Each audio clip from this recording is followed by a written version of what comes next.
Then it's time to look at the edges. Are the edges flush with each other? Because they should be. If your pieces aren't completely flush, you're gonna either need to adjust this stop here or adjust this stop here. They should be offset from each other a 1/2 inch. So since my top piece stuck out a little bit further than the piece with the fingers, I know that this needs to push inward.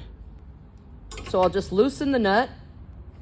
But these tiny adjustments can make a huge difference. Ooh.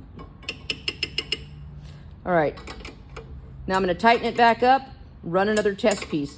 Now these stops on this one at least can also get out of square. You wanna make sure that this stop here and this stop here are always square with the jig itself. Reason is, if they're not, your pieces are gonna be off no matter whether you adjust these stops to line up with each other or you don't.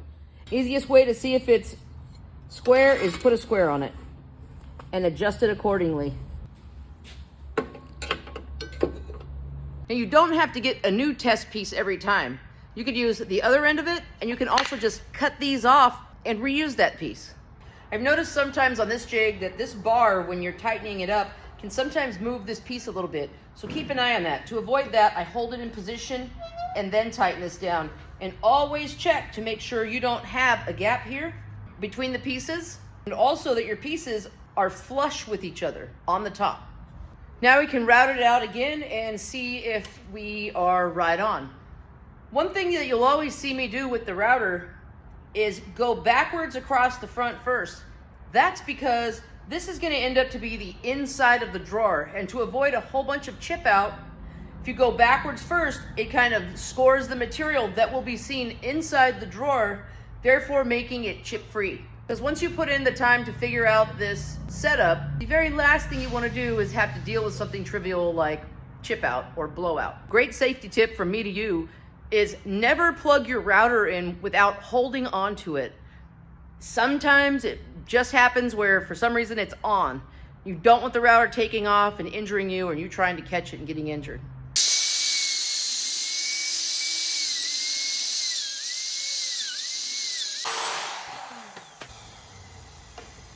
Okay, since I went backwards first, nice and clean, no blowouts. All right, now we're flush. Once you have it all fitting properly, then you're ready to take your actual pieces of the box or drawer that you're building and lay it out, getting ready to route. There's a specific way to go about this so that it all comes together. Also, keep in mind that if you use a piece that is not like a full inch size, if it's like this, that's 3.5, you're gonna end up with this little tail here that doesn't look well. So try to stay on whole numbers 4, 5, 6, 7, 8, and so on. Since these were just test pieces for me to check my fit, I really didn't have to worry about that. But on the box that I'm going to build, I made sure that I made them in whole sizes, not half sizes.